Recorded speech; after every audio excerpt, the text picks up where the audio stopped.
চিকিৎসকেরা স্পষ্ট জানিয়ে দিচ্ছেন যে অনির্দিষ্টকালের জন্য তারা কর্মবিরতি চালিয়ে যাবেন যতক্ষণ না পর্যাপ্ত নিরাপত্তা ব্যবস্থা করা হচ্ছে।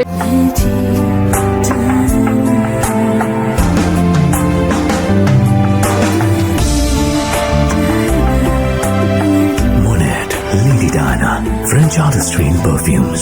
Never let go. সরাসরি কথা বলবো নিউজরুম থেকে। এই মুহূর্তে রয়েছেন আমাদের সঙ্গে প্রতিনিধি রাজর্ষি দত্তগুপ্ত।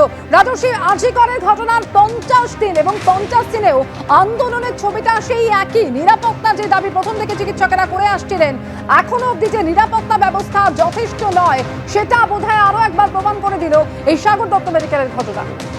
একদমই তাই। গতকাল সাগর দত্ত মেডিকেল কলেজে যে ঘটনা ঘটেছে রাত্রিবেলা, তারপরে আবার জুনিয়র ডাক্তারদের, ইন্টার্নদের, হাউস স্টাফদের, নার্সদের সকলের একসঙ্গে প্রতিবাদ এবং জুনিয়র ডাক্তারদের এই অনির্দিষ্টকালের কর্মবিরতিতে চলে যাওয়া।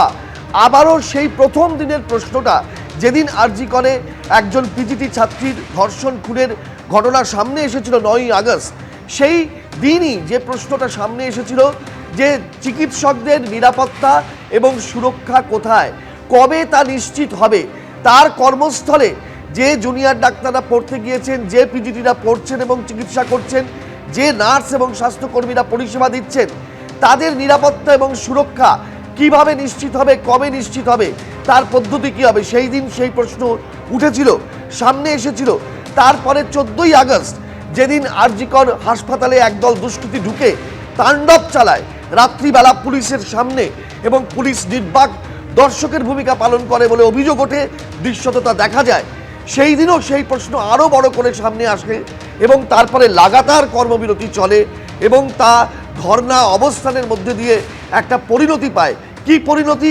সেখানে মুখ্যমন্ত্রীর সঙ্গে বৈঠক, তারপরে মুখ্য সচিবের সঙ্গে বৈঠক। অতি সম্প্রতি মুখ্যমন্ত্রী স্বাস্থ্য দপ্তরের কর্তাদের সঙ্গে বৈঠক করেছেন। এবং আরও একটা কথা বলে রাখি, এই সাগর দত্ত হাসপাতাল, যেখানে মাত্র 7-10 দিন আগে একটি পুলিশ আউটপোস্ট, অর্থাৎ একেবারে প্রকৃত থানা যেরকম হয় সেরকম একটি থানা আউটপোস্ট উদ্বোধন করেছেন ব্যারাকপুরের পুলিশ কমিশনার, এবং নিরাপত্তা সুনিশ্চিত করার জন্য তারা এটা করেছেন, এমনটাই সেদিন ঘোষণা হয়েছিল।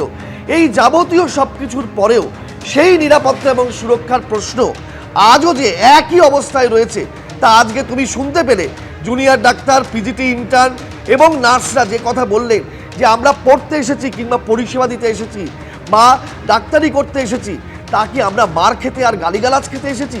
একটাই প্রশ্ন যে কিভাবে এতজন ঢুকে যায়, কিভাবে ভেতরের নিরাপত্তা রক্ষীরা আটকাতে পারেন না, বাইরে পুলিশ থাকলে তারা আটকাতে পারেন না, আর পরিণতি হয় এই স্বাস্থ্যকর্মী, চিকিৎসক, ইন্টার্নদের মার খাওয়ার মধ্যে দিয়ে, গালিগালাজ খাওয়ার মধ্যে দিয়ে।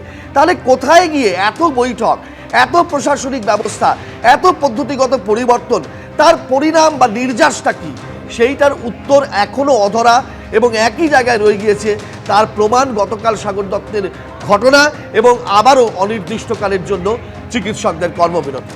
অমৃতা, ধন্যবাদ রাজর্ষি।